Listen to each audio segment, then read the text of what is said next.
Welcome to American Education FM, everybody. I'm Dr. Sean Brooks. Ladies and gentlemen, full professor of economics at Marshall University, Dr. Robin McCutcheon joins us again. We discuss many things, including Marshall University's voluntary Title IX professional development, which turned out to be a complete embarrassment, and as she will lay out, violated numerous laws, it sounds like. Probably Title IX laws as well, ironically enough, but hey, that's how they do things. That's what they do. We also discuss many things regarding, of course, the illegal invasion, the upcoming election, and plenty of things having to do with the economy. I also wanted to mention this. Make sure and check out the American Classroom Substack. I have a rather lengthy article that will be up there on Friday morning. I highly recommend it. And as I've stated in the past, it specifically has to do with the school district in the town where I live and the unethical, if not downright illegal behavior that they've been engaging in, and the cover-ups and the image protection and a number of other things. But as we all know, sunlight is the best disinfectant, and that's exactly what gets exposed here. So I highly recommend checking that out and moving that around if you're interested. With that said, give this conversation a listen, have a great weekend, and I will catch you on Monday. Peace.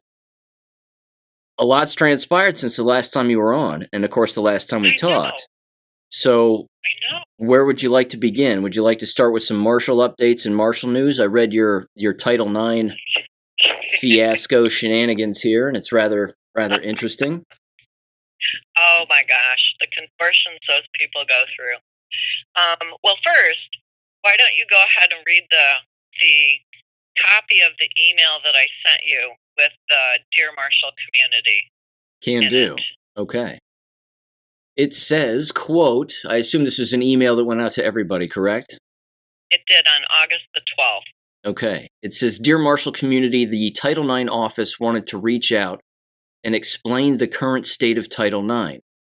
In April of 2024, the Biden administration issued new Title IX regulations that expanded the scope and jurisdiction of Title IX, aiming to provide a more comprehensive and equitable approach to addressing sexual misconduct on campus. That's an odd line.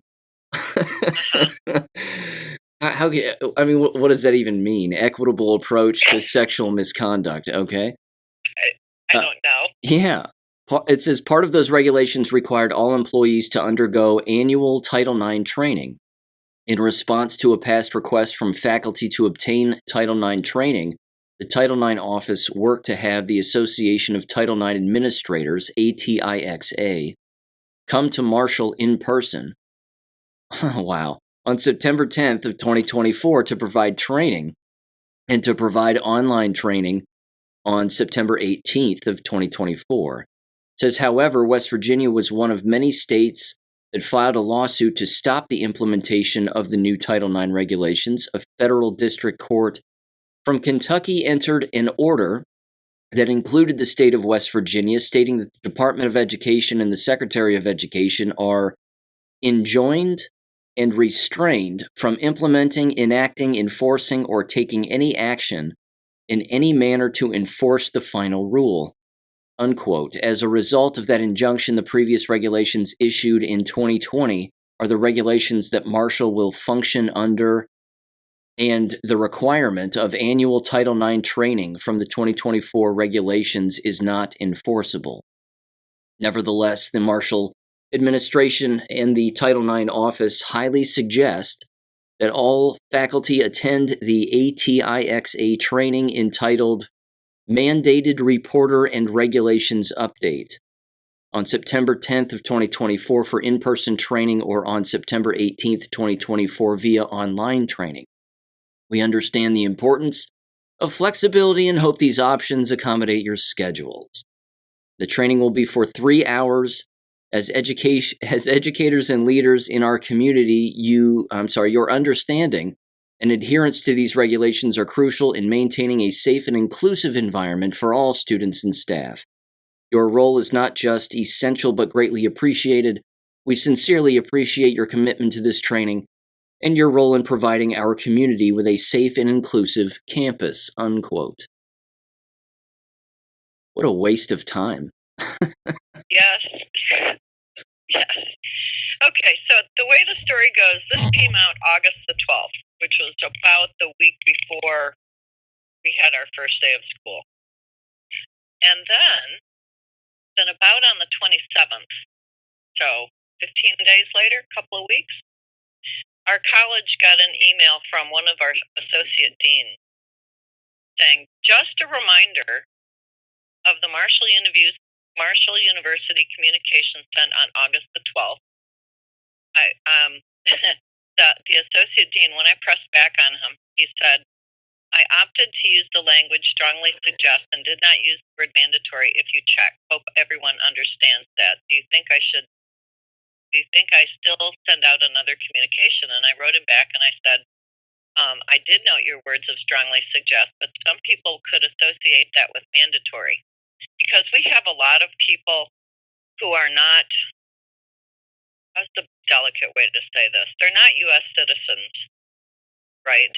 They're from foreign countries where those countries' governments are a little bit more command and control. Can I say it that way? Sure.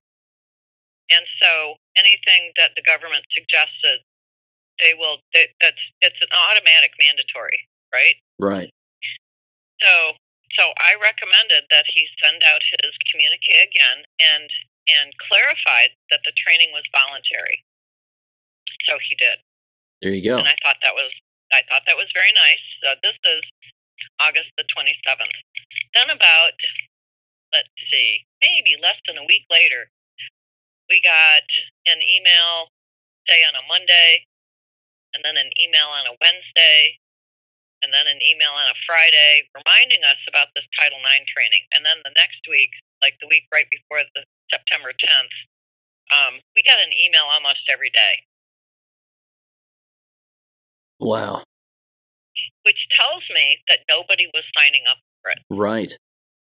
No one. So the first two training sessions on September the 10th were in person, and they were 3-hour training. And in fact, I think one of them was moved to online. But the training on the 18th was completely online. And I didn't go to any of these because I had already said, oh, by the way, after I'd communicated with this associate dean, oh, by the way, I declined to participate since it's voluntary. And I kept all of my department fully communicated with, fully transparent. Every person in my department was on the TC line, so everyone knew that this was voluntary, and yet we still had people in the department go to this training. Now, one of my colleagues went to the online training this week, which was the 18th, and I rolled into my parking spot about, 5 minutes to 9, got out of my car, and turned and looked, and she's sitting in her car, and she taps on her window. So I stepped over, and she opens the door, and she says, as she's pulling the phone away from her lips, she says, I'm doing the Title IX training. And I said, okay. She goes, the guy who's running the seminar is using profanity at the professors and the faculty and the staff in the training session. I said, profanity, like what kind? She said, he's using the word asshole. And I said, okay, is this part of his script? Is he trying to, emulate a conversation? And she goes, no. I said, well, look, this is voluntary training. You could hang up. There's going to be no retribution to you. Nobody's going to come back at you. And she said, well, I just feel like I have to go. And I said, okay, all right, fine, great, see you later. So I walked off. And then maybe 45 minutes later or a little bit less, so it's like 20 minutes to 10 now, she was in her office and I stopped by and I said, so how did it go? And she said, oh my God. She said, just a little bit ago, the entire session blanked out and we were all kicked off the Zoom meeting. No kidding. And I said, really? That's interesting. I said, now, did you do as I suggested and record the meeting? And she goes, well, no, because, they always make recordings of these. And I said, okay, and how did that go? And she said, well, when I logged back on, the recording was missing. Yep. There it is. But the story doesn't end there. It turns out that all across the campus, this particular training has raised the ire of everyone that was in it, according to the faculty lady that I was talking with. And somewhere about mid-afternoon, there were a bunch of my faculty colleagues standing around in the hallway talking about this training. And I kind of sauntered up to them and I said, howdy, how's things going? And they're all griping and moaning and gnashing their teeth about this training. And one of them looks at me and says, well, you didn't go. I said, no, I flipped the bird to the administration and dared them to do anything about it. I told all of you, I told everyone, not just in my department, but the associate dean made it perfectly clear this is voluntary. So I don't know why you guys did this. All you did was validate their assumption that you need this training. And yet all I've heard from everyone who is in this training is that the training itself was harassment. Someone should file a harassment suit.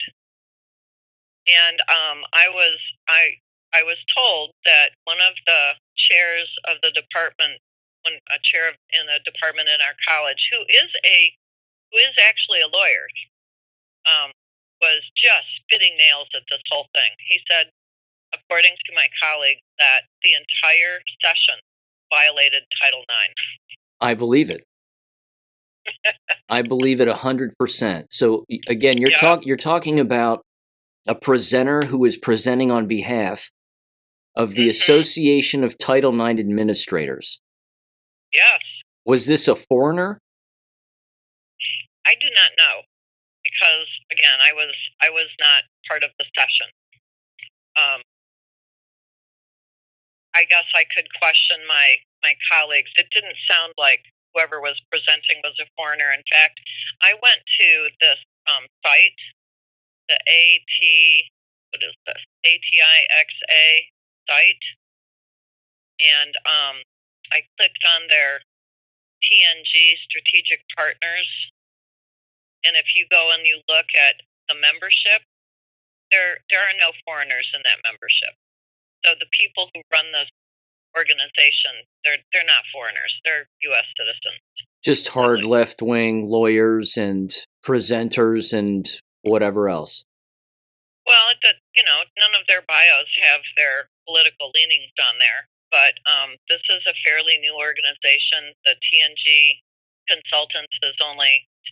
strategists have only been doing this for 15 or 16 years. This ATIXA organization itself has only been around for 12 years, so this is very recent. Wow, it's amazing. Yeah, and they're making bank on this. Oh, absolutely. Oh my goodness, it's very exclusive. And hang on, let me go to their member services. They have flat rate fees. They actually have them up on their website.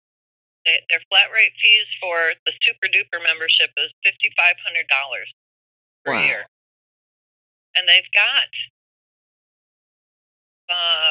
over 15,000 organizations using this particular group for their training. So this is I thought at first that perhaps this organization might be some podunk little thing coming out of nowhere, West Virginia, but no, they're out of Pennsylvania. Yeah, I'm on their website right now. This good. is odd.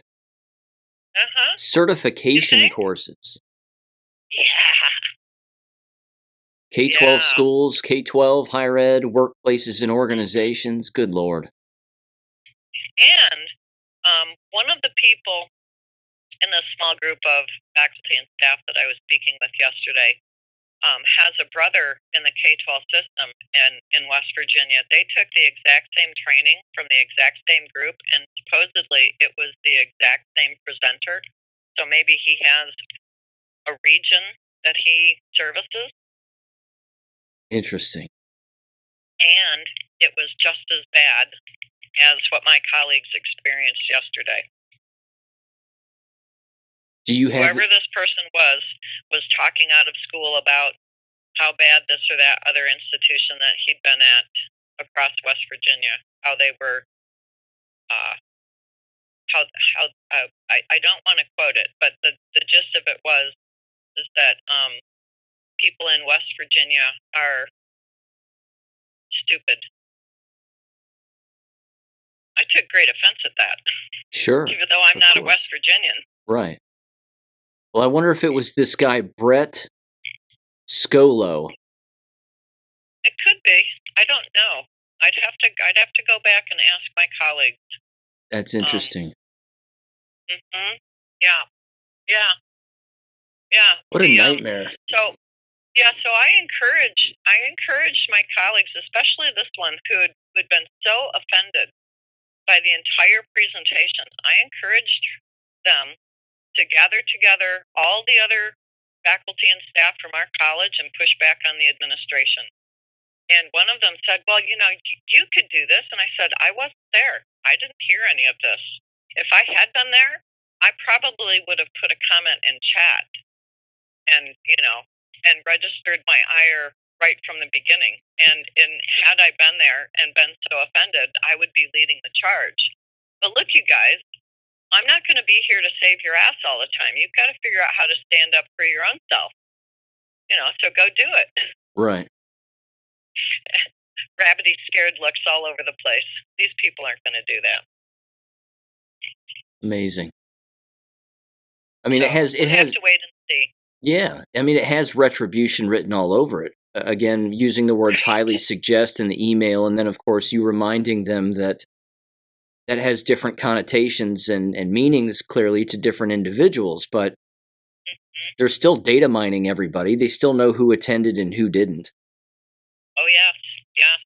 And what I was told in the online session yesterday, the president of the university, the COO, the Title IX director, and other highly placed people in administration were all in on that session. All of them.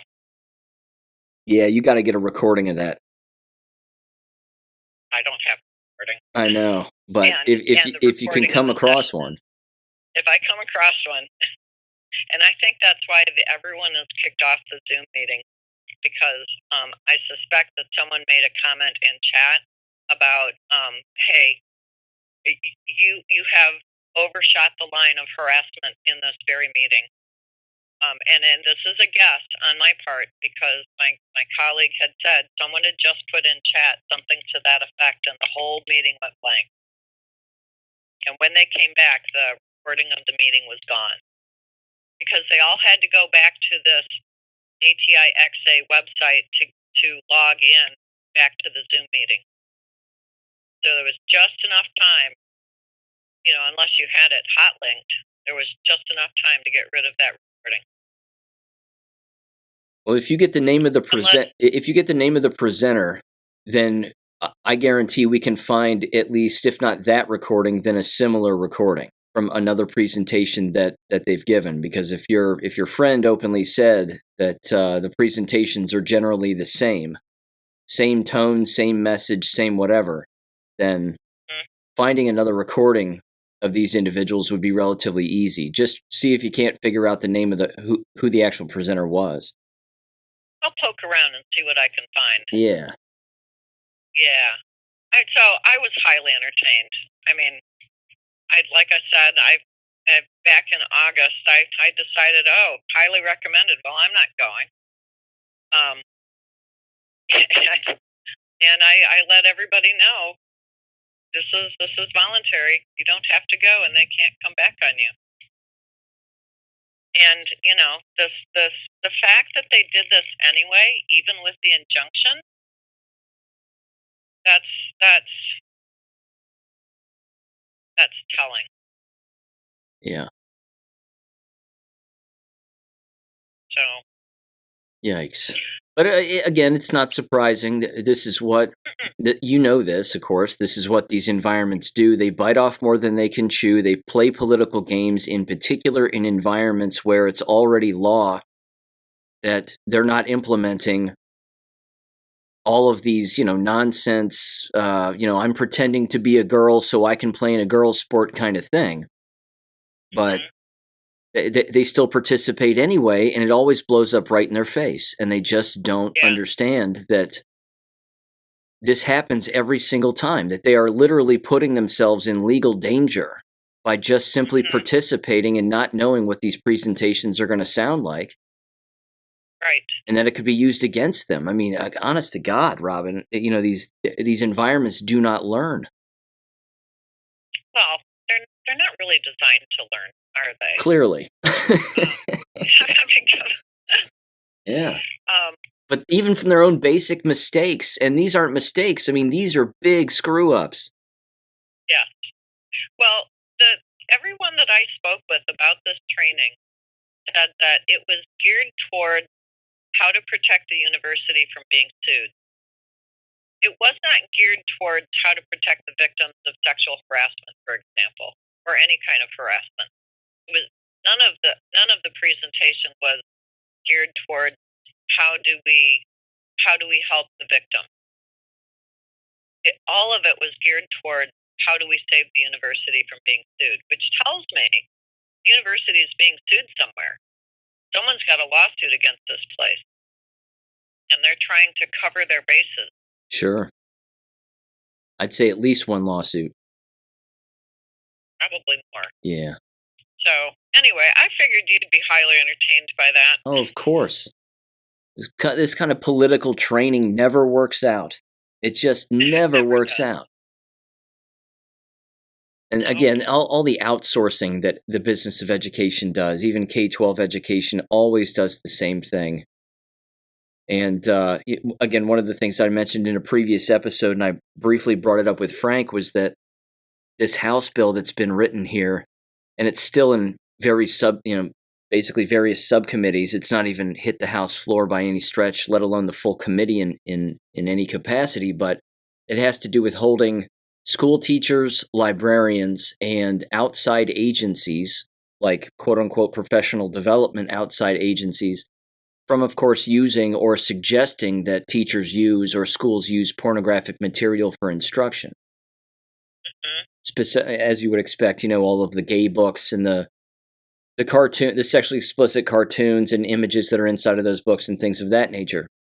But I'm glad that I saw it within the proposed bill, that they specifically outlined, again, not just school teachers and school districts and or libraries and librarians, but actual outside organizations. And this is a big deal. I mean, it could shut down even them, which would be great. Well, who was a couple of summers ago, I think it was the summer of, I can't remember if it was 2021 or maybe fall 21, but it was a couple of years ago. There was a sheriff that walked into a school board meeting pointing out to the school board that they had in their library pornographic material, and if that wasn't removed right away, he was coming back to arrest them all. Yep. He gave them like hours to get it all out. Yeah. Well, we don't really need a House bill, do we? We just need the sheriffs to step up and do their job. Yeah, and unfortunately, that's in short supply too. I know. So embarrassing. Amazing. Again, I don't know. Can I say 'tis the season? I just feel like that. There's a segment of our population that absolutely lost their head. They're absolutely in la la land, and I don't mean Holly weird. Yeah. I don't understand why these oath takers. I mean, I get it. I mean, I know the nefarious reasons behind it, but I don't understand why these oath takers like sheriffs are not doing their job and they're sitting around waiting for someone like Donald Trump to show up, and then all of a sudden they feel like they can do their job again. Well, maybe they're on the take.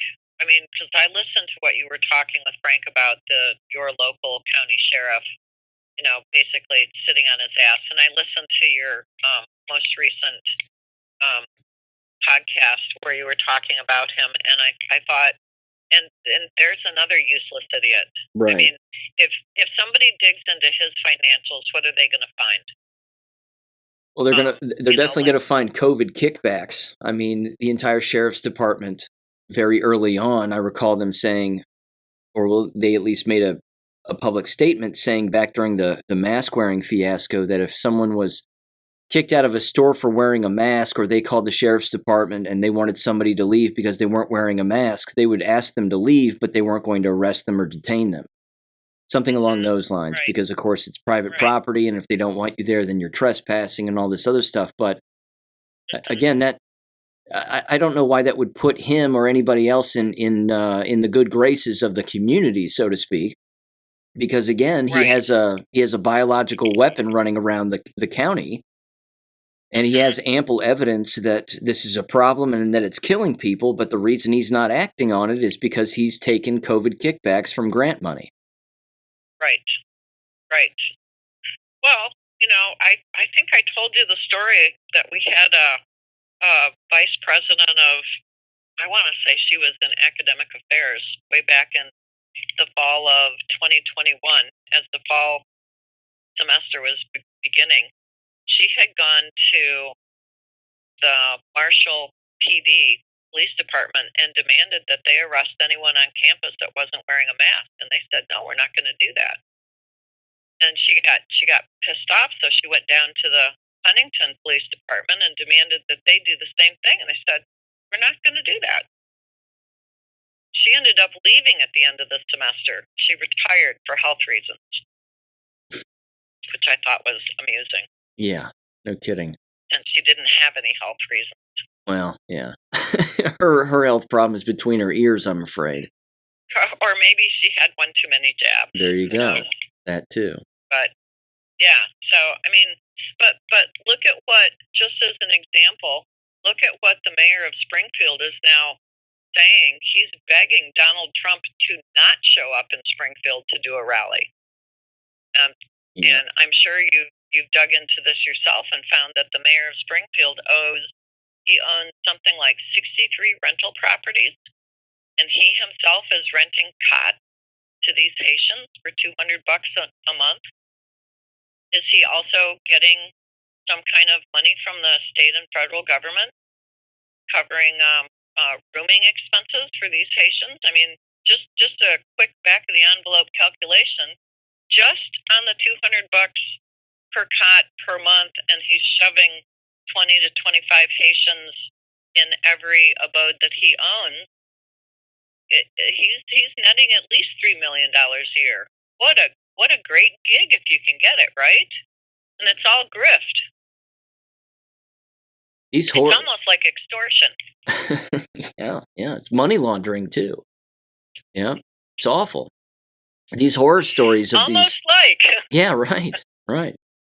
These horror stories of these people just going to the grocery store. I mean, I played audio on my show of a gal who was being interviewed by a citizen journalist over there, and again, she said, I don't go to Meijer, and I don't go to Walmart, and I don't go to Kroger's, because they just follow you around and they eat food right when they walk in, and then they just drop the trash right on the ground, and they keep moving, and they just eat whatever is right there, and no one stops them. It's like a plague of locusts. Yeah. So, yeah, the mayor of Springfield doesn't want Trump to show up. I heard that the mayor of Aurora, Colorado also does not want Trump to show up. So within the next couple of weeks, Trump has already announced he's going to these two places. Well, anyone who's getting kickbacks or helping with the money laundering in either of these two communities is going to have the eye of Mordor on them pretty damn fast if they don't already. Yep.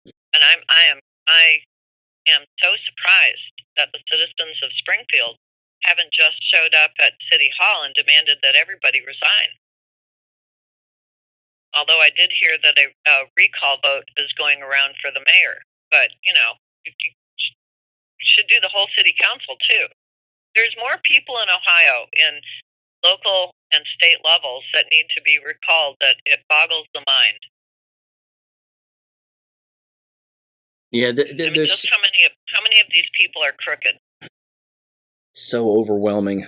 There's so much going on in these small towns, and like you said, I mean, these city councils are getting away with murder. They're absolutely getting away with murder. I can't believe that the city themselves and the citizens within don't just take it back by force. They don't. Be another. Yeah. That's right. It could be another Athens, Tennessee situation. There you go. Why not? Just say, look, this is our city. It's not yours. We've had enough. Yeah. We're done. Yeah. Your meeting is adjourned. Out. We're going to take your seats. Mm-hmm. I mean, then the police are arresting their own citizens, but this is, again, where people have to stop trusting the police departments, because these people will simply do whatever the people who are in charge, so to speak, are telling them to do. Yeah, well, the police are just policy enforcers. Right. The sheriffs are the only ones that are the backstop. That the sheriffs are the ones that are the backstop for our constitutional rights. It's not city police. Yeah. They're just policy enforcers. And unfortunately, sheriff's departments aren't doing that, as we just discussed. But yeah. There aren't enough of them anyway.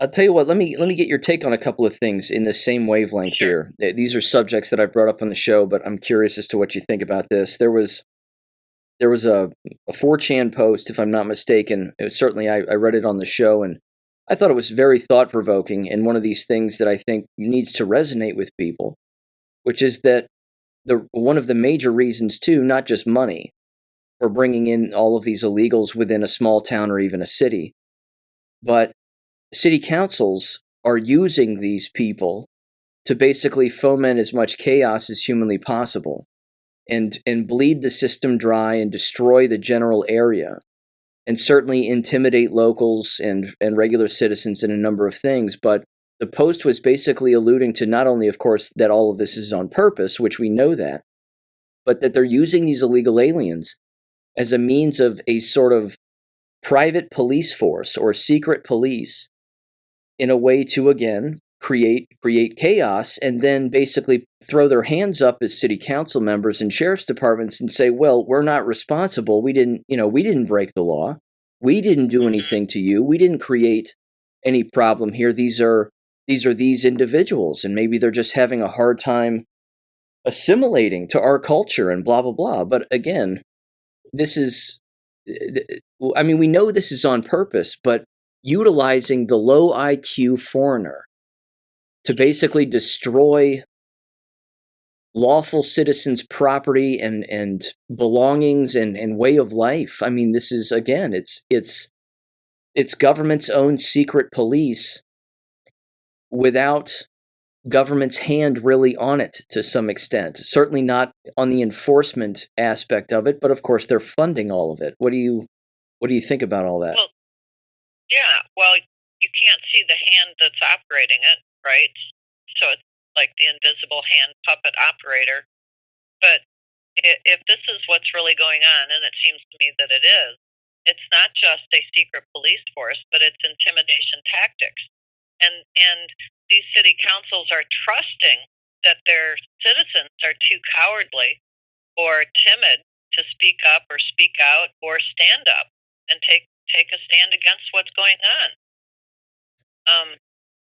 And when you think about it, if the citizens really do, if they go after the illegals and not the people who are behind them, like the city council, then that gives the city council leave to call in state or national guard or military or somebody to put down the revolt. It's just a microcosm of what the UN wants to do in the United States anyway. They want the people to revolt so that the UN military can come in and just go to town with us. It blows me away again that these citizens have no idea that they have a constitutional right to abolish this government. Well, who teaches them about the Constitution anyway? Right. No one, yeah. They're not, the people that would know about these would be the older generation that has at least been taught this. It's somewhere buried in a memory cell.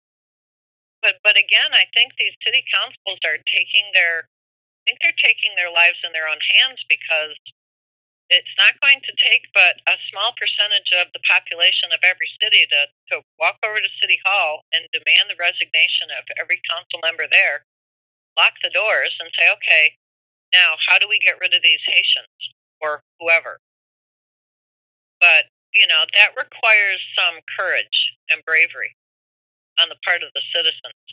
And my observation is too many of us have been trained out of that kind of that kind of attitude, that kind of character. Correct. And that's on purpose also. I mean, and evidence of that is how many people bent the knee and bowed down and wore the mask and got the jab. Right. So, out of 100% of United States citizens, if only 30% didn't bow down, didn't get the jab, then if we're looking at Springfield, population 60,000, you're only looking at 20,000 who have the balls to stand up and take things into their own hands and go let the city council know their services are unwanted. Yeah, something's got to give. Something has to give. Something will give, and that's the thing, right? At what point does everything boil over? I think the American people have been incredibly, dare I use the word, tolerant?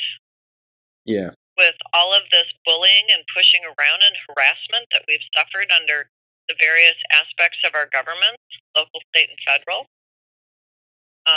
But there are other things going on beneath this that people need to know about. I mean, I never liked DeWine anyway. I was mystified how he got into office. At least Kasich maybe was a little better, but the things that I'm finding out about DeWine and family are really unsettling. Haitian schools for kids, yeah. Haitian schools for kids. In Haiti. In Haiti, yeah. Or Haiti. Yeah. How far up to his eyeballs is he in some of what's going on with respect to child trafficking or sex trafficking? Is he at 10% for the big guy too? Yeah. And I don't like seeing that the people that I thought we should have trusted are not trustworthy. But at this point, I'm beginning to think there's nobody trustworthy.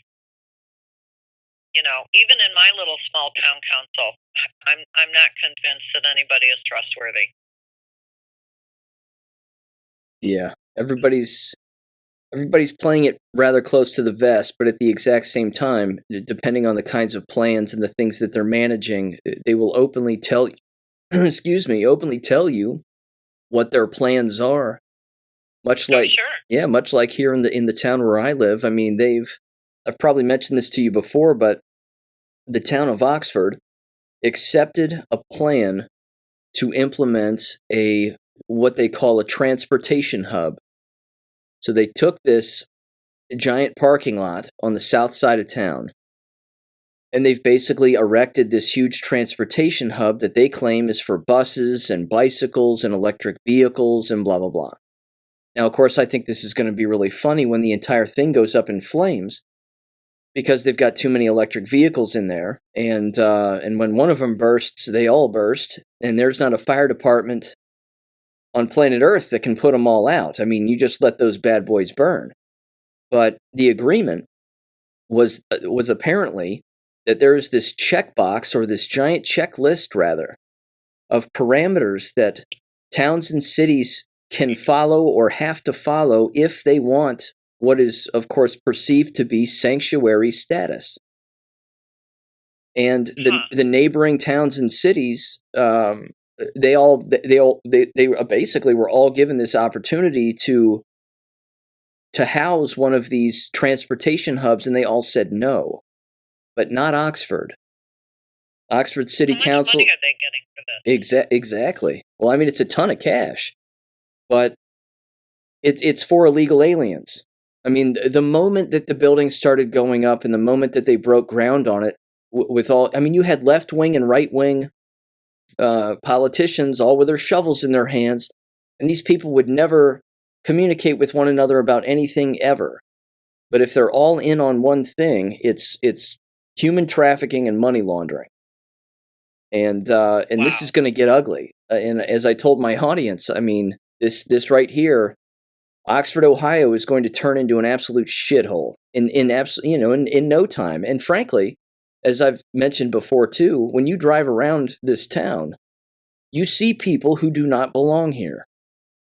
And they have a look in their face, and their heads are on a swivel, and their mouths are closed, and their eyes are wide open, and they're bouncing around, and they're looking for things. And again, they're clearly not from here, and they've clearly received clothing that is from the government, because no one wears skinny jeans and a hooded sweatshirt and a backpack in the middle of July. But not in Oxford, Ohio. No. In particular, when they're dark as night, and they clearly look like, again, they're not from around here. So this is, and of course, it's right next to the train tracks. It's right next to the railway that runs right through town, and they're looking again to get a train station, and then bus people to and from Chicago, which again is going to be a huge nightmare. But these people, again, they look at a situation like Springfield, and they don't see any concern. They actually think that, I mean, they're so foolish. They either think they're helping somebody and helping these people, or I don't know what else they think. But it's awful. I mean, they're buying up property, and they're putting it in quote unquote affordable housing, and then they're packing it with homeless illegals. It's wild. Yeah. Well, remember the Great Replacement theory. The Democrats can't win without cheating, and they've lost their, or are in the process of losing their base. Hispanics and blacks are going to be voting for Trump en masse, and so they have to replace those voters. And so all the illegal immigration, they're not really importing Democrat voters. They're importing people, names. And all of these people are getting driver's licenses. And this allows the state fraud process to generate ballots. The migrants are not going to use these ballots. Right. The Democrat National Committee harvesters will collect them and fill them out. Then the precinct workers will scan them and count them. The illegals actually don't even need to vote. They're only here existing here to create a ballot. And what did we learn about the USPS union? They just voted to support Kamala.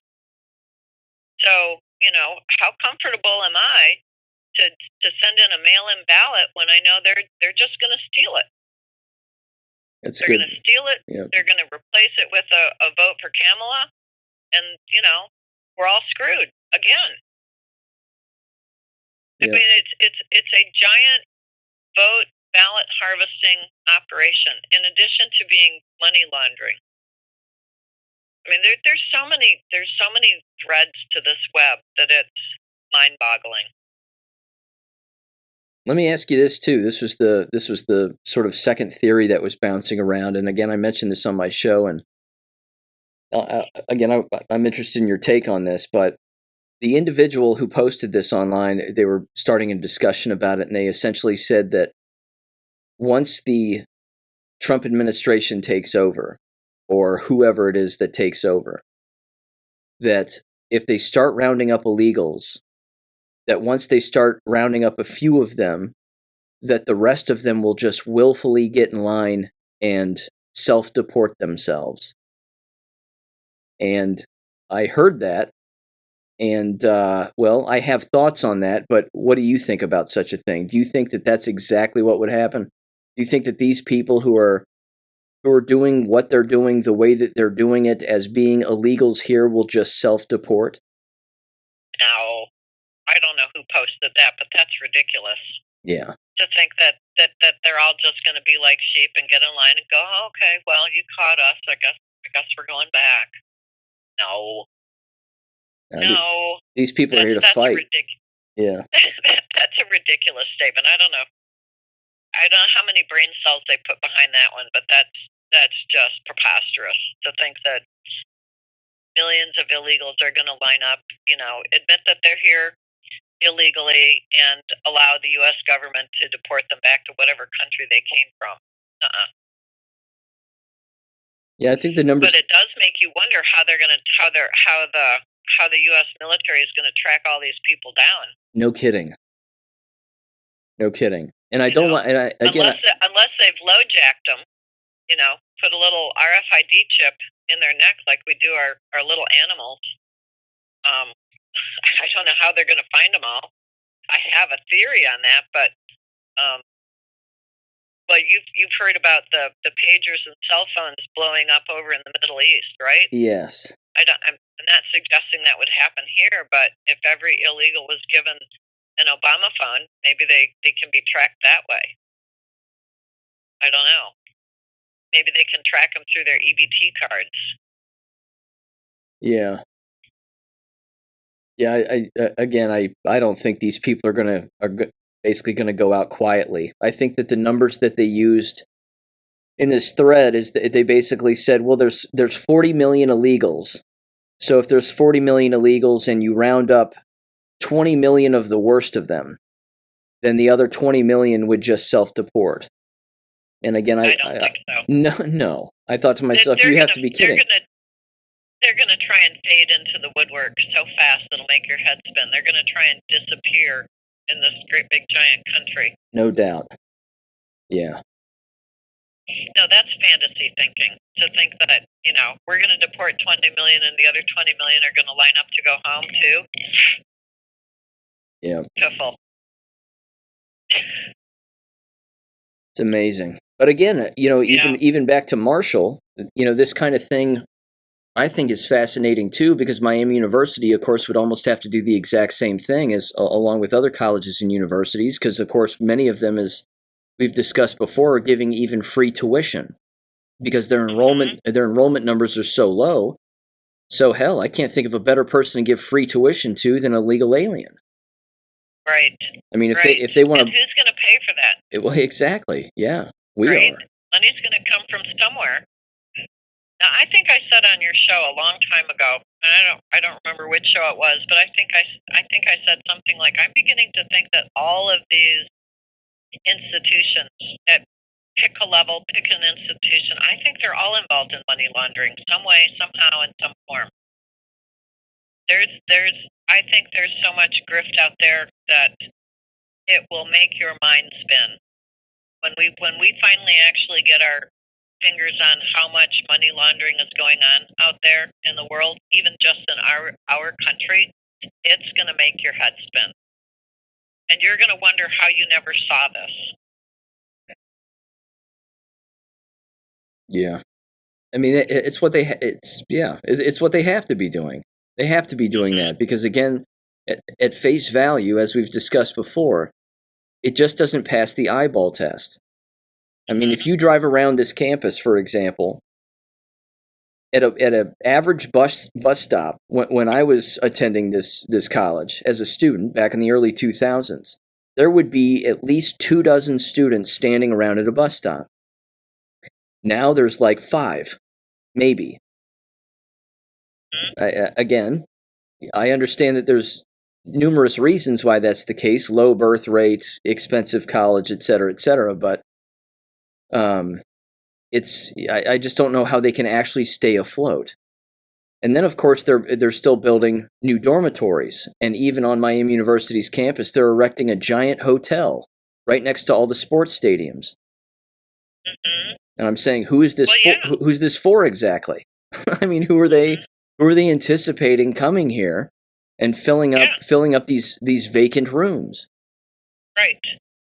Well, the same thing is happening on Marshall's campus. I think the last time we talked, I said I think that Marshall University is going to be turning into a landlord because they're sucking up properties all around the university. In fact, since our new business building has been built, they have received yet more money, more funding to build a cybersecurity building. In fact, we had one of the heads of CISA, CISA, the lady, I can't remember her name, but she came on campus for a fireside chat. They had it in our building, in our auditorium. Anybody who wanted to go to that actually had to go through security. You had to sign up and get checked to get in.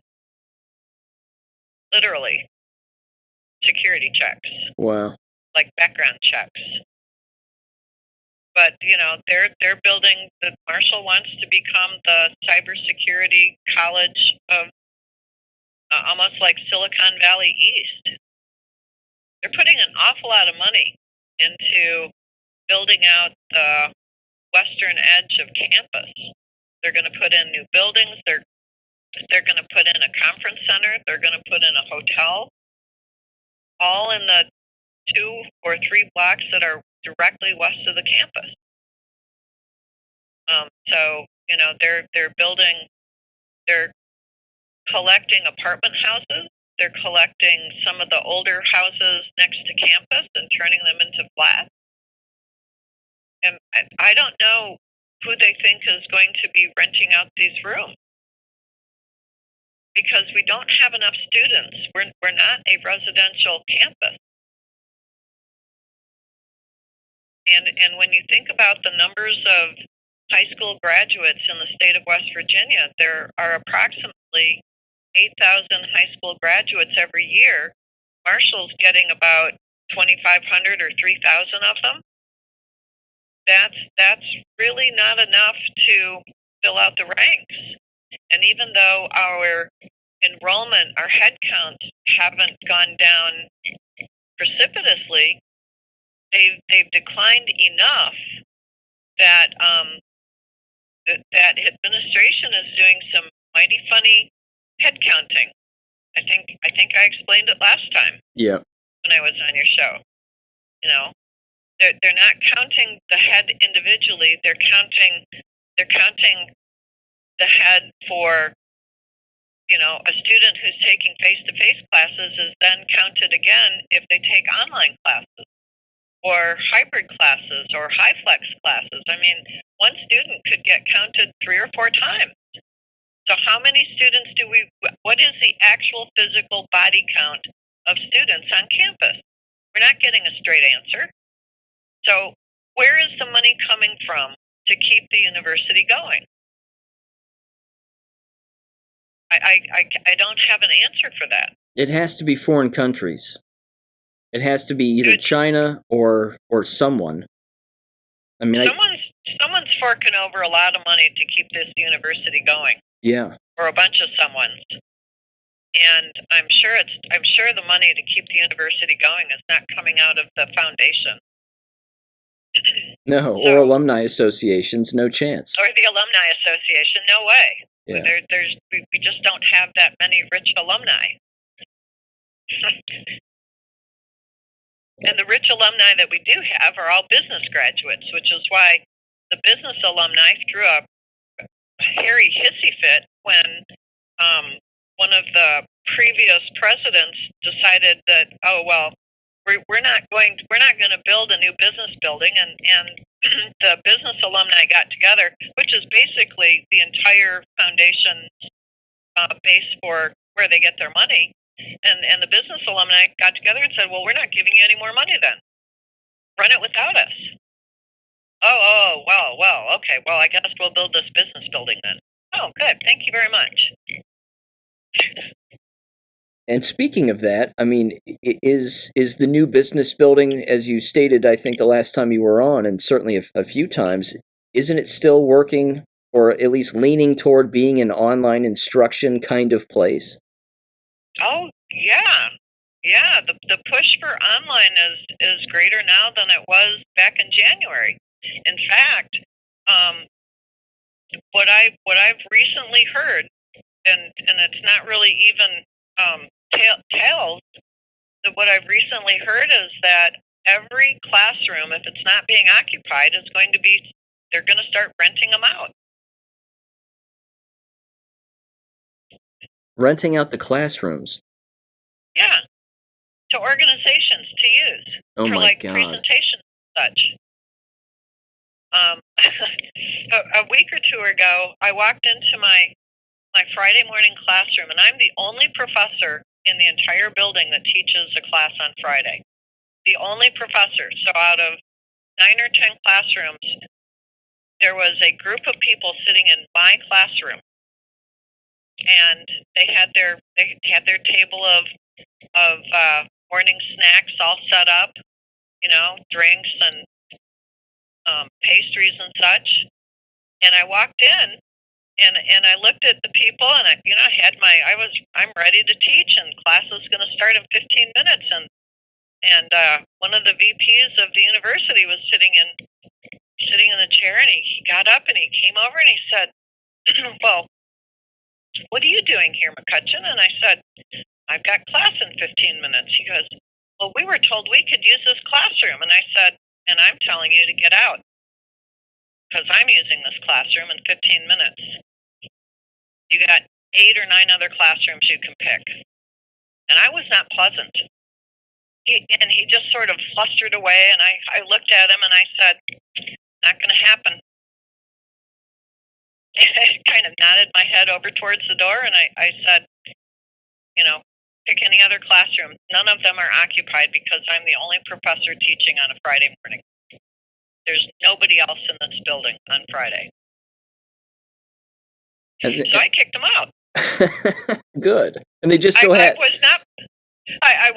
didn't shout. I didn't call names. I did not use profanity. I just said, "Get out." And he just looked at me, and I just shrugged my shoulders and said, "This is my classroom, and I've got class in now 10 minutes."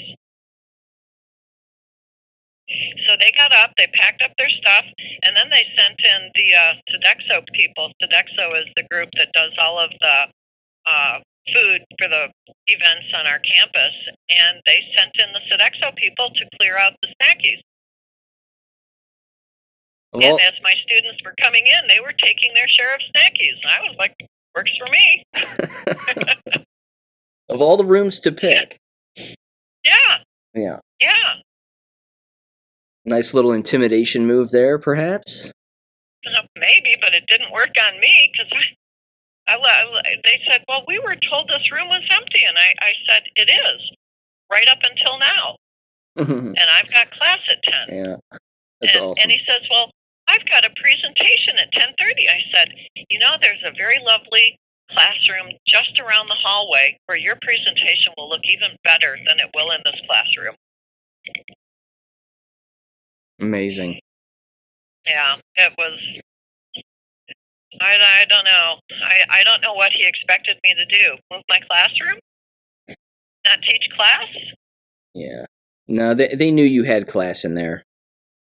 Yeah, well, just trying to screw you. If they expected me to cower in fright, they got a total different view of me on that morning. Amazing. Hey, let me ask you this too. This was you may have seen this list on Great Awakening, but did you see I guess it would be a 17-point list here of individuals that all decided to step down this past week? I did. Isn't that wild? After Diddy got arrested. That's wild. Yeah, I don't know any connection to Sean Combs or anything, but it's one hell of a list.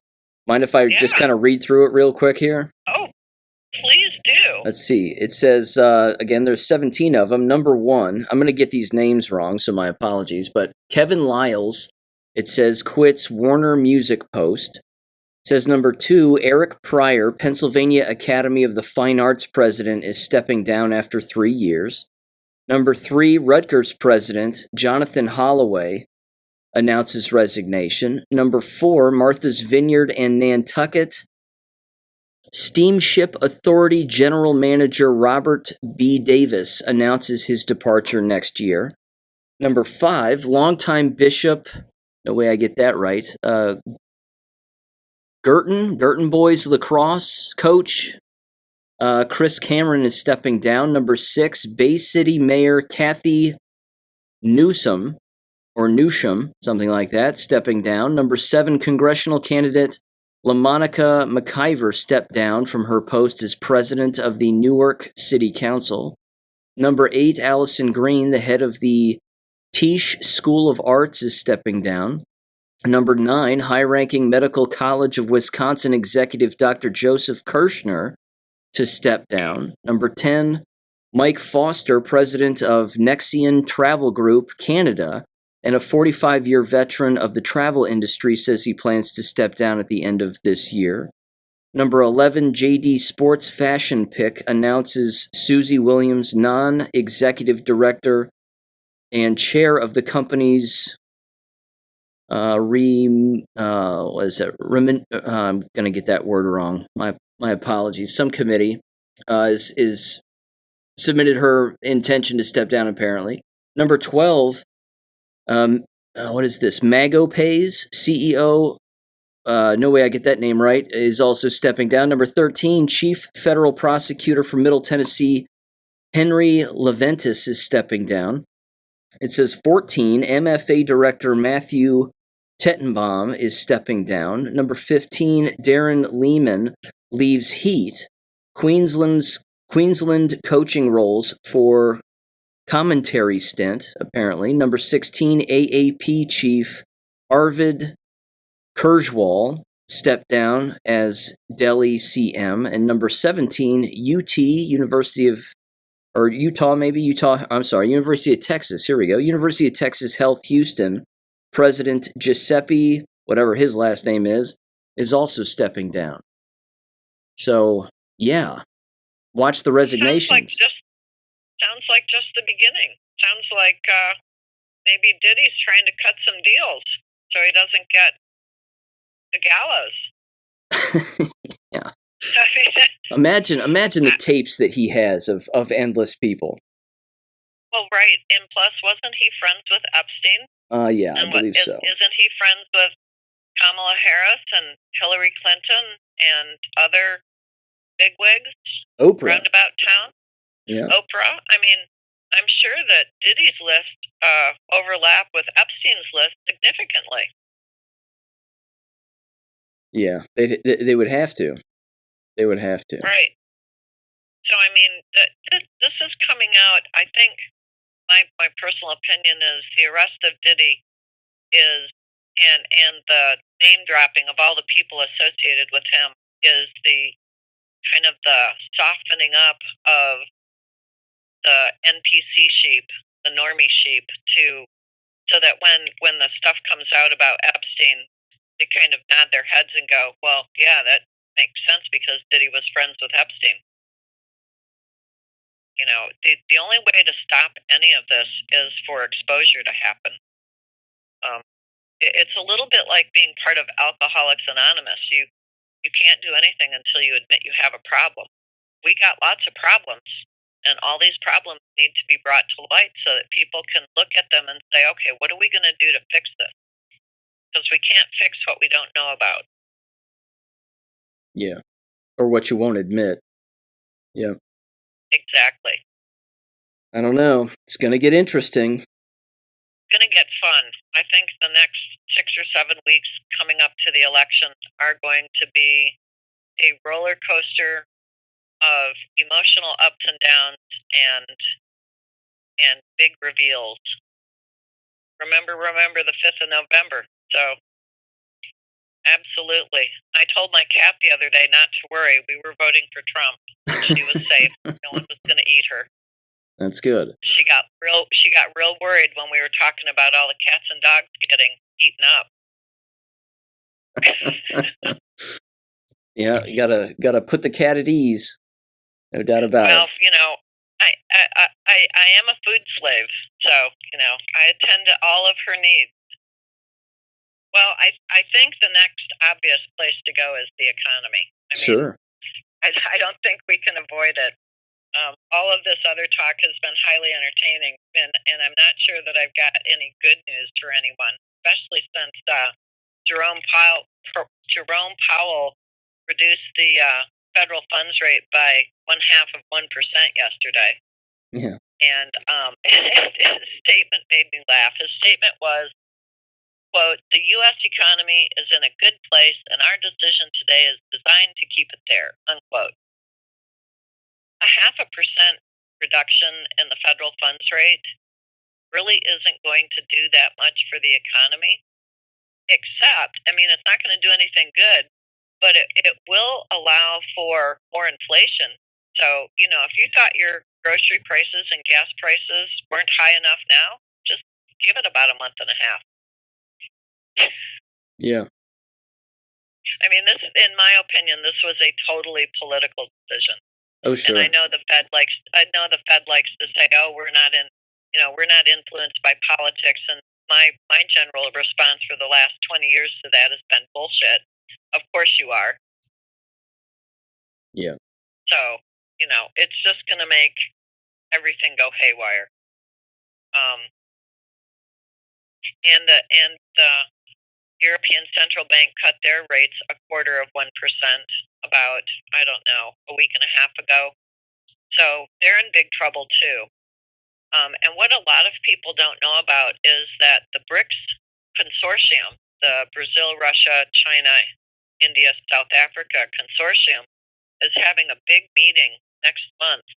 I want to say it's on the 17th of October, but don't quote my date on that. I just think it's about halfway through October. And we know already that approximately 160 countries out of the 209 countries in the world have applied to join the BRICS, which means they're moving away from the U.S. dollar, which means they're not going to use the U.S. dollar or U.S. treasuries to do any of their trade between them or with the United States. And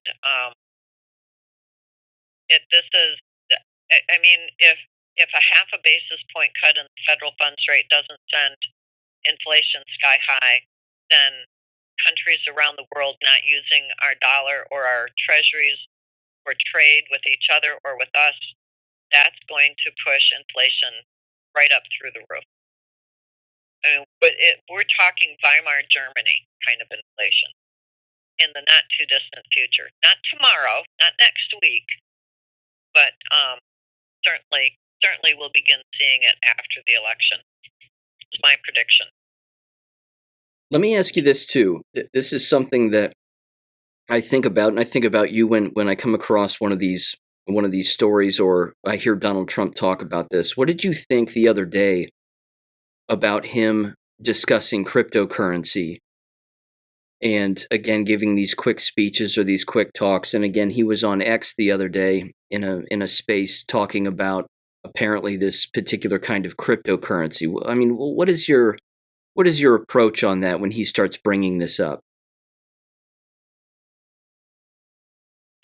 Well, first, I'd like to say that I myself am not a holder of crypto. It's not something that I can hold in my hand. It's like an e-dollar. It doesn't actually exist.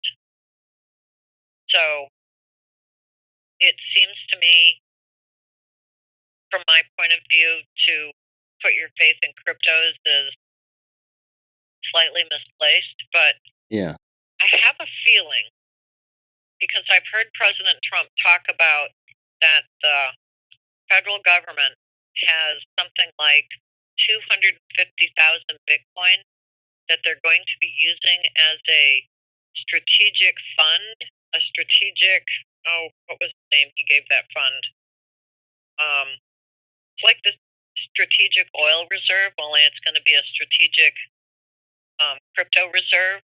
It's not something that the government will be spending to buy lattes or whatever. This sounds to me like it's going to be some sort of a backup for a new U.S. note, not a Federal Reserve note, but a new U.S. dollar. Um, I'm not truly well versed in it. Yeah. I have a feeling that Trump has a plan that includes cryptocurrencies, um, but it certainly would make trade faster, right? Because it takes a split second to send a Bitcoin, for instance, from here to China to buy something. Um, I think that as our Federal Reserve note becomes more worthless, there will be a hue and cry across the country for um, for the Federal Reserve to be removed and for us to stop using Federal Reserve notes, to stop using a debt-backed currency, and to return to an asset-backed currency, a U.S. dollar, a real true U.S. dollar backed by gold or silver. And I could see that being used for local buying and selling. But a crypto that's backed by gold and silver, like the BRICS are going to be using, now that has more value. Even though that's an ethereal, I can't even call it a money, but call it an ethereal currency. The BRICS have already put together their, I don't even want to, it's not a Bitcoin, they're calling it the unit. And this crypto that they're using is backed 40% by gold. And then for any two countries using this unit, each country has to put up 30% of an asset. So the unit itself is 40% gold and 60% some kind of an asset from the two countries involved in the trade, which means that their unit is going to be asset backed. Their unit is going to have more value immediately than a Federal Reserve note or a U.S. Treasury note, like a 10-year bond or something. So obviously the way trade is going, the direction that it's going, at least for trade between countries, it's going to be electronic. I'm not sure that there's anything that I personally can do to stop this. But I mean, trade is already rather electronic in its payment system anyway, because the US SWIFT system is, it's almost like Western Union. Yeah. Wiring money from here to Britain. It's just a matter of, what bank is it going to and from. Those banks have to have the currency, basically, to fulfill the criteria of the trade. But the U.S. has done everyone such a favor by kicking Russia off the SWIFT system in February 2022 that the U.S. basically gave the finger to the rest of the world and said, y'all go off over there and figure out your own trade. It was almost like, we give you leave to stop using our U.S. dollar, our Federal Reserve note. So, I think Trump has a plan with crypto. I'm not sure what it is, but I suspect that as our Federal Reserve note becomes more and more worthless, that these plans will begin to kick into gear after he wins the election. And it's going to save us from total, complete financial disaster. Which, if the Democrats get in anywhere, they will certainly lead us down into hell. Yeah, I'm starting to think that this has to be some kind of a game that's being played. And again, me too, I fully admit that all of this confuses the hell out of me. Again, on one hand, you have BRICS and the currencies that they're using among one another. Over here, you have what we hope, or at least we say we hope, whether it's actually feasible or not is another matter. But again, having a different kind of currency note that we carry that is backed by gold and silver. But then if that happens, how does that impact BRICS, and how does BRICS impact that? And then at the same time, you hear Donald Trump say things like, well, we need to get away from basically our standard currency that we currently have, because we need to get away from the Federal Reserve. and crypto is the way to do that. And then you hear the Federal Reserve say, well, we can't have crypto. That's a bad idea. We don't need that. We need to keep the note in place the way that it is. So, I mean, I'm watching these three groups either manipulate one another, or I don't know if two of them are pretending in order to just basically edge out the Federal Reserve. I mean, what's your take on all of that? Well, the kind of currency that we have right now, the Federal Reserve note, engenders and allows a lot of money laundering. So if you think of the deep state as the octopus with thousands of tentacles everywhere, by going to a crypto, especially one that like Bitcoin that can be tracked, I mean, everyone knows who's got the Bitcoin, right? It can't be hidden. So you couldn't use it for money laundering. You couldn't use it for child sex trafficking. And I think that's what the bankers fear the most, is being exposed as the middleman, aiding and abetting child trafficking and other nefarious operations. So I think part of what Trump's plan is to take the United States away from a currency that, first of all, we don't own, because the Federal Reserve owns all the Federal Reserve notes, and to take us away from that system so that the deep state is totally gutted from all their money. When you take away their money, you've taken away their power. And that's the direction I see us going. So when the Federal Reserve says, "Oh, we don't like Bitcoin," well, of course they don't. It's gonna rip their power away from them, and they don't want that. Nobody who's part of the deep state, whether they're at the top of the pyramid or one of the minion down on the bottom, nobody wants to give up their power and control. Nobody wants, and their money is their power and control. So if you go to a gold-backed dollar, a gold-backed U.S. note, one of the things that stops immediately is deficit spending, because people can see straight away when the U.S. Congress spends more money, because it will inflate people's currency. So having a gold-backed system prevents the kind of money laundering and bribery and extortion that the deep state depends on for its very life. Does that make any sense? It does. So yeah. The underlying game that I see happening is that Trump is out there. He's verbally threatening the deep state. I'm going to rip the guts out of you by taking away your money. And then they retaliate by lowering the interest rate 0.5 percentage point. Oh yeah? Well, we'll just print more money. Well, if 3/4 of the world walks away from the Federal Reserve note, what's the Federal Reserve going to do? They got nothing. They may think they can send the U.S. Army to 3 or 4 or 10 countries to force them back into the Federal Reserve system, but they can't send the U.S. Army to 170 countries. There's just not enough of them. So I think part of the game that's being played is Donald Trump is out there verbally threatening the deep state to take all their money away, which will take all their power and control away. And I think this is a wise idea, to take their power and control away. Remove their money from them.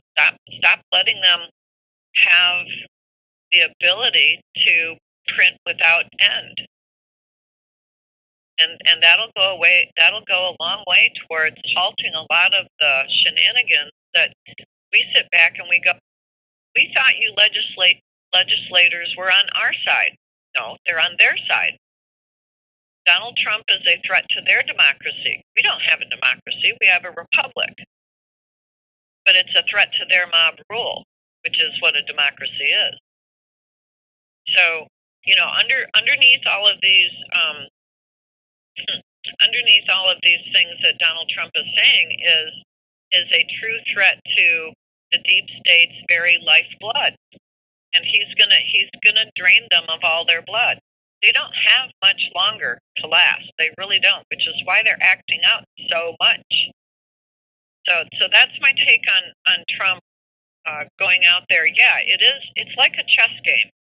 I've heard the analogy before. It's like two chess masters have sat down to play a chess game, and we're at the point where both chess masters know who's going to win. There's only so many more moves left on the board. The guy that's going to lose knows he's going to lose. He can see all the moves that are left. And there's only one outcome to this chess game, and that he is going to lose. So, what is he going to do? He could lose gracefully. He could just turn his king over and say, thanks for the great game, well played, and stand up and go away. But that's not what the deep state is going to do. The deep state is going to play this out to the very bitter end, and then they're going to try to upturn the table and cause as much chaos and chaotic events as possible in order to fool the people into who's really running things. The deep state's not running anything. They're running scared because they know their end is near and they can't do anything to stop it. Does that make any sense? Oh, it does. Yeah. His talk of digital currency, Trump's talk of digital currency, seems, I would say, scattered, because it's not something he brings up with any sense of regularity, but he does seem to bring it up at very specific times. Right. And I don't find that to be accidental by any stretch. It's not. It can't be. It's got to be a verbal threat. Right. To the deep state to say, I got your number. I know exactly what your next moves are going to be. And okay, you can try those moves, but it's not going to help you win. You can't win at this point. And I can kind of see why he would sporadically bring this up. It's just another taunt. Not as in a bully taunting some victim, but as a matador would taunt the bull. I think I've heard Lano Savin talk about the matador and the bull. And the matador is Trump, and he's wearing this bull down to the point where at some point the bull is just going to collapse. That's what this whole thing is about. The President Trump and his allies all over the world are taking out deep state minions, deep state strongholds all over the world. The deep state is going to be no more.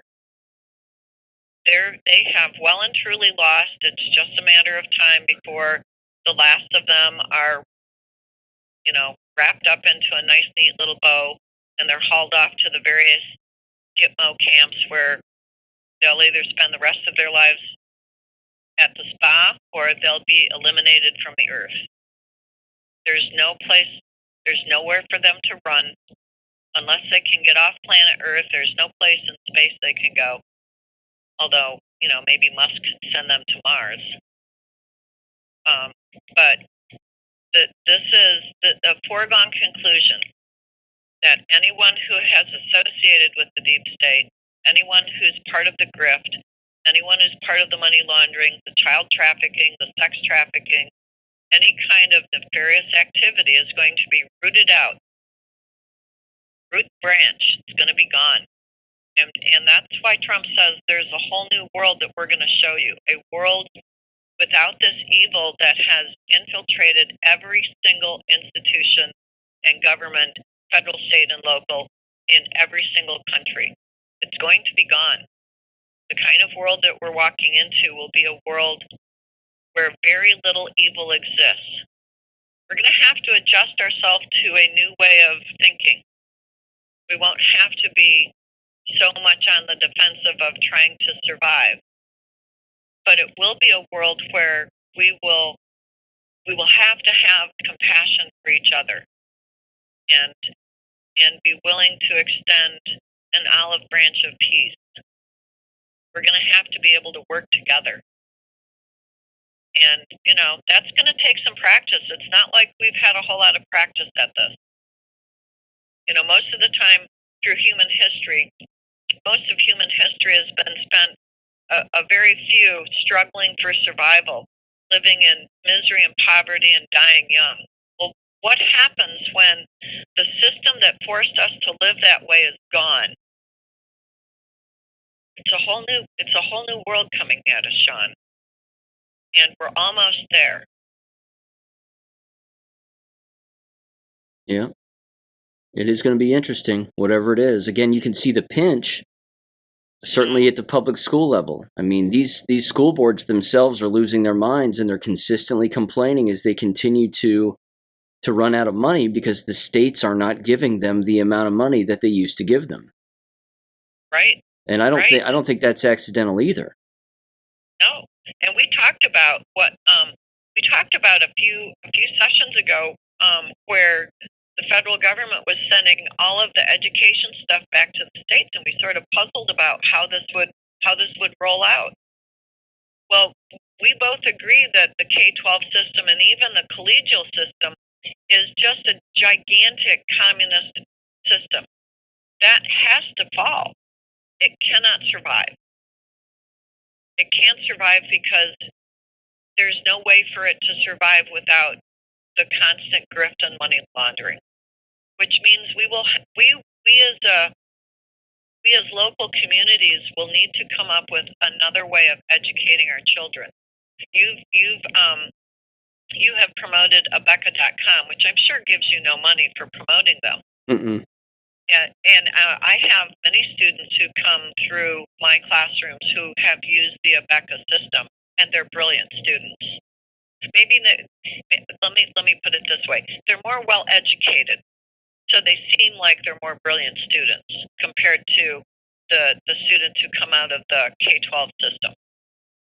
Right. So we're going to think of it this way. I know a lot of parents say, well, both of us have to work. How am I going to educate my students at home if we both have to work? Well, if Donald Trump does what he says he's going to do, and he takes away the taxes on tips, he takes away the taxes on Social Security, he takes away the taxes on overtime, it's a very small step for him to say, we're not going to tax your income at all.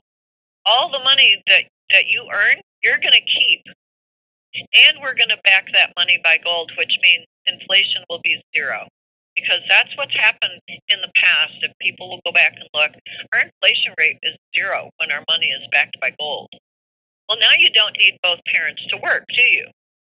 You could have one parent at home using the Abeka system to educate their children, and one parent working. And maybe they won't even have to work so much because all the money that they're earning stays in their own wallet.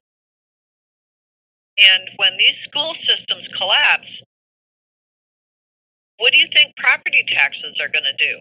When I think property taxes around where I'm at is 50% goes to the school system.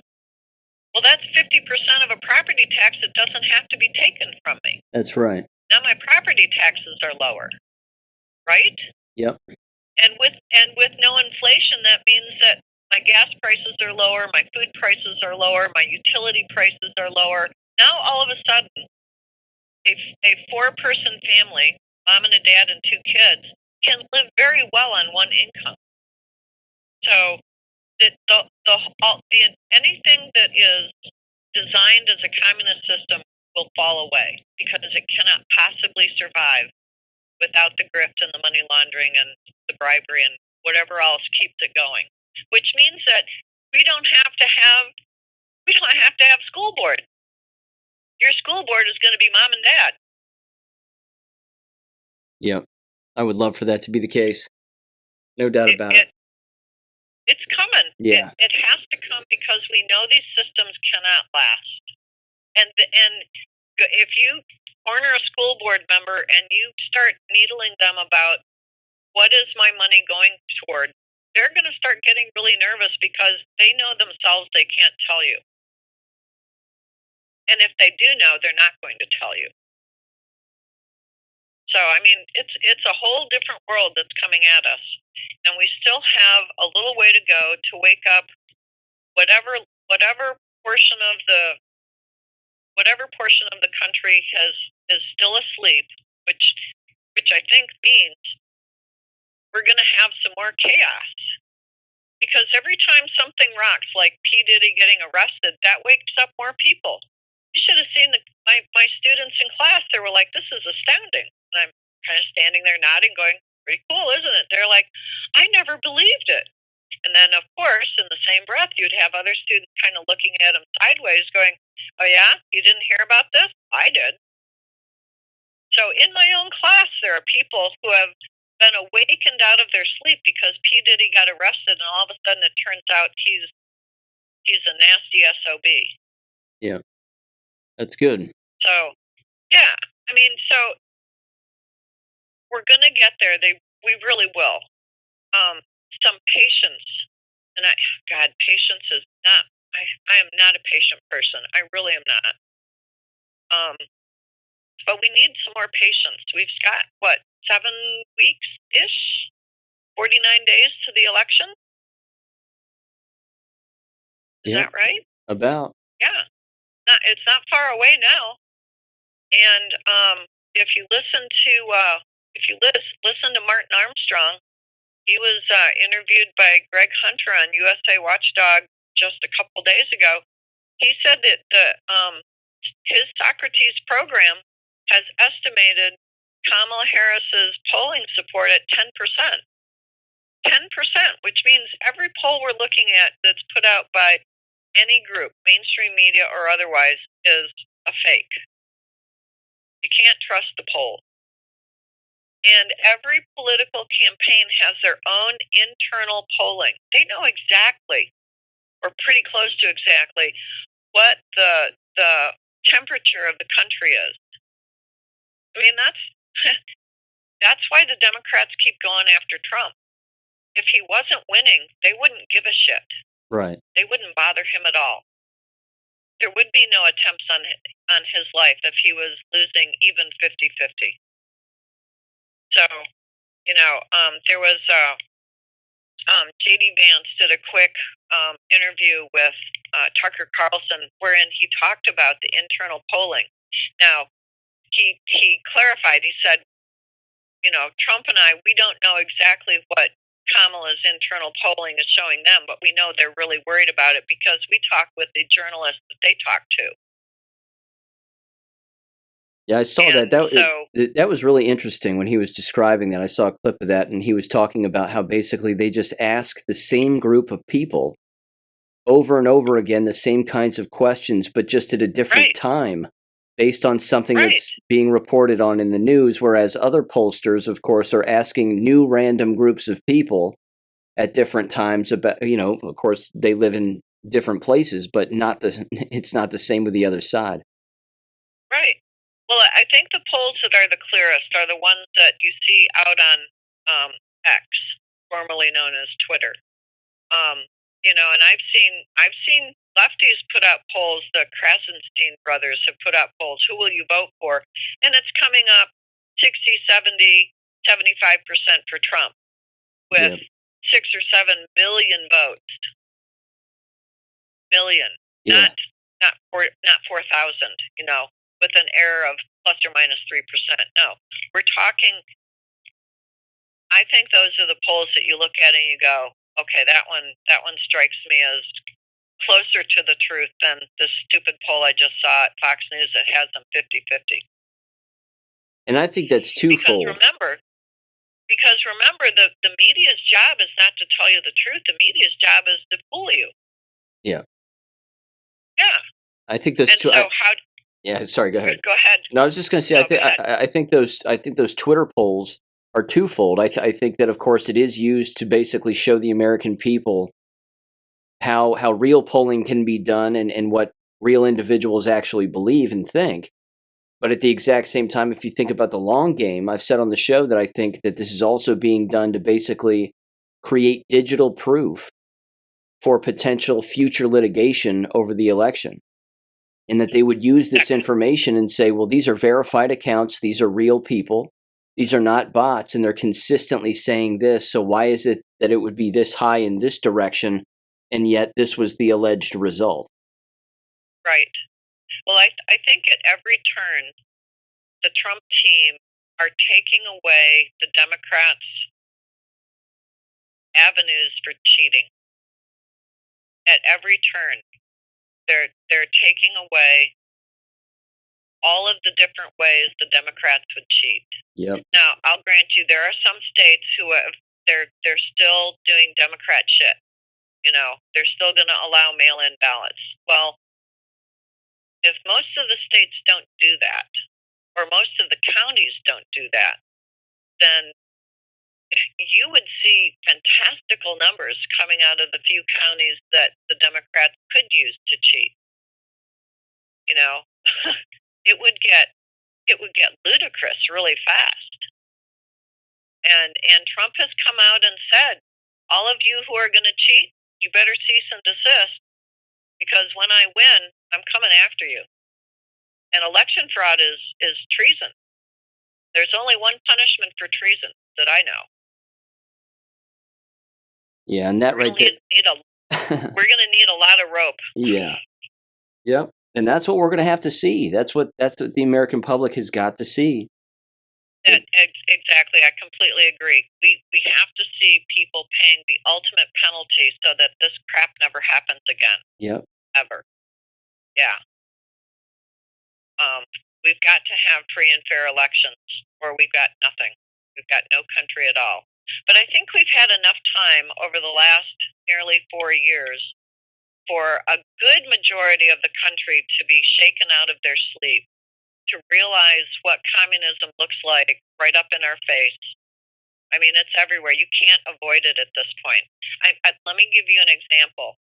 My daughter and son-in-law, who voted for the status quo in 2020, my son-in-law at least now is voting for Trump because he sees what happened to this country over the last 4 years.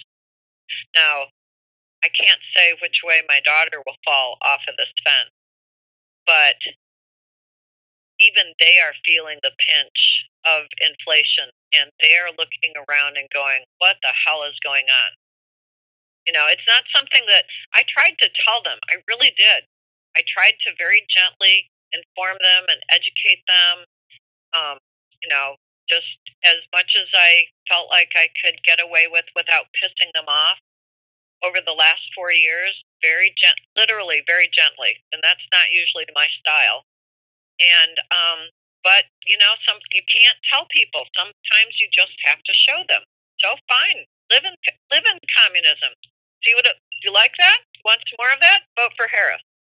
You like these high prices? You like not being able to afford your gas or your groceries, your utilities, or your rent, or your mortgage, or your taxes? Vote for Harris. You'll get more of that, and you're welcome to it. But I think most people, when it hits their wallet, when it slaps them up in the face, they go, "Oh my God, I can't do this." The only one, and we know the only one who has done this country a world of good is President Trump. So I'm voting for Trump. I'll just be straight up about that. I'm not shy. Yep. Likewise. Much. Yeah. So my cat was quite relieved. She's not going to get eaten. And I'm telling you that the next 6 or 7 weeks are going to be highly entertaining. I think that the advice that I heard that was most relevant was, when something happens, just sit back for a little bit, kind of give it the 72-hour rule, and see, and instead of reacting, just watch. And then you can respond, not react, but respond if necessary. Does that make sense? Oh, yeah. There's far too many citizen journalists out there doing real digging on real events, just like the Roush guy the other day. Oh, yeah. On Trump's golf course. As soon as that event happened, not 48 hours later, everybody had his entire life completely wide open and out there for everybody to see. Yeah, and the media had no way of counteracting or contradicting anything because they were on the back heel. I mean, I think one of the things I heard Hillary say is, how come the mainstream media can't create the proper narrative? Well, because they're not the news anymore. Right. Bitch. We are. Yep. Okay. Well, that was. you can strike that word out if you wish. That's fine. You're 100% right. They've lost control, and they've lost control because of their lack of authenticity. I mean, a liar will always be caught. It's only a matter of time. Yeah, and we live in an age of information. Somebody, like several decades ago, when cell phones just started becoming really prevalent, so like, I want to say 2003 or 2004, what they said to me was, when everybody has access to all the information, there can be no secret. So if you've got skeletons in your closet, you turn them out now. If you keep that closet clean, you keep your nose clean, be a straight up person, have nothing that anybody can hold over you. Well, we are living in a time of age of information. Everybody has the entire world at their fingertips. There can be no secret. So all of those secrets, like P. Diddy had, and Epstein, and Hillary Clinton, and all of the deep state, all of those secrets are going to come out. All of them, because you can't have secrets when everyone has access to everything. And this is going to be wonderful, because people who are not honest, people who are duplicitous, that means two-faced, they're not going to have any place to run to. Everyone's going to know. Like, everyone in Springfield probably already knows that mayor is a two-bit SOB. They already know. They suspected, but now they know. Same thing with school boards. Yeah, that's right. Yep. In fact, it's ironic you just mentioned the school board thing. I'm going to highly recommend that you read my next Substack article, which is going to come out on Friday morning. Oh, good. It's lengthy, but it's a local issue, and it is all about the local school board and what's happened here. And I don't know if you're aware, because I don't think we've talked since, but I did an open records request on my own name and the name of my show because they tried to take my show down. Oh, no. So I did an open records request about again, me and the name of the show, and I got back approximately 7 emails of the husband of one of the board members, and they were communicating with other board members and the superintendent about censoring the public during school board meetings by specifically removing YouTube as the live streaming platform, because they were afraid that someone was going to come up to the microphone and say something about one of their children, who is a violent menace in the school district, and they've been covering up for it. Oh, man. Yeah. So. And you're putting all that in your Substack on Friday? Oh, yeah. Cool. Yep, and then it's going to move. Expose them all. Oh, of course. It's well. Here's what happened after I did the open records request, and I got the emails back a week later. 1 week after that, he resigned from the school board. And there you go. They can't stand the sunlight. No, they hate it. Yep, because they got too many skeletons in their closet. And that is the beauty of the citizen journalists that have been digging and exposing all of these dirty, rotten bastards. The citizen journalists like yourself and other people have been exposing all of the closets, all of the things in the closets, and the deep state cannot exist if they cannot keep secrets. It's the only way they can exist. So Trump is going to take away their money, and citizen journalists are going to throw open the doors of all these SOBs' closets and expose them for the dirty, nasty, evil people that they are. And nobody is going to want to associate with them. And they shouldn't. And that's how we take our world into a place where it's never been. We have never had, in human history, we have never had a time when the deep state hasn't controlled all or most of humanity. And that's why the United States has been persecuted so much with these open borders and all of these invaders. Because if the deep state can't take down the United States, then they lose. And they're not being able to take us down because we're beginning to wake up, one and all, and they just cannot live in an environment where everyone knows how evil they are. They can't live in it. They can't operate. You can't do a damn thing. So you keep doing what you're doing, Sean, because my God in heaven, you are a true warrior of light. So you just keep doing what you're doing. My hat is off to you. Thanks.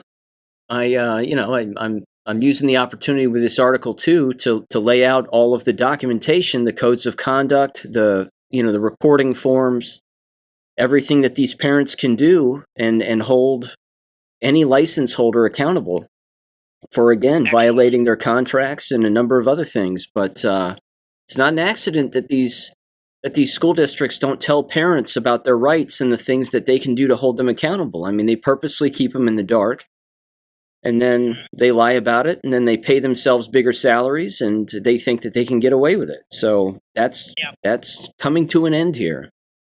Excellent. I can't wait to read it. Well, tonight's the board meeting, and which is going to be interesting too. This is the first board meeting, since the guy has resigned. Oh. So we'll see what happens. Going, right? I'm going to watch it live on YouTube, but if they attempt to either shut it down or they attempt to make a motion to shut it down in the future, that would be a huge mistake because the article will blow that right out of the water. Oh yeah. Well, I can't wait to read your article, and really well done on your part. That was well played. Yeah, I let them. I let them expend basically all the energy they could. They put out at least 2 hit pieces with me included in them in the local newspaper. So I thought, well, that's great. They're cherry picking particular comments that I make in particular episodes, and then again they tried to shut my show down, and I thought, well, this is going to be fun. So I just let them expend all their ammo, and then I have been sitting on this on basically all this information for quite some time. So That's now, awesome. Now it's time to bury him. There you go. Good for you, Sean. Man, I'm so glad. I'm so glad that there's a lot of people like you out there that they won't stop digging and they won't stop exposing these people. Just, that's you are part of the army that's going to save us, because there's a lot of us that we're saving ourselves, right? Maybe you're working in your community, but you have no idea who you are inspiring in all kinds of communities all over the country or all over the world. So we're not waiting for white hats to come, the cavalry to come riding over the hill to save us. We are saving ourselves. And it's a beautiful thing to watch. So it's going to be exciting. Buckle up. No doubt. Great talking to you, Robin, as always. Thank you so much for inviting me back, Sean. I very much appreciate you. Thank you for listening to American Education FM.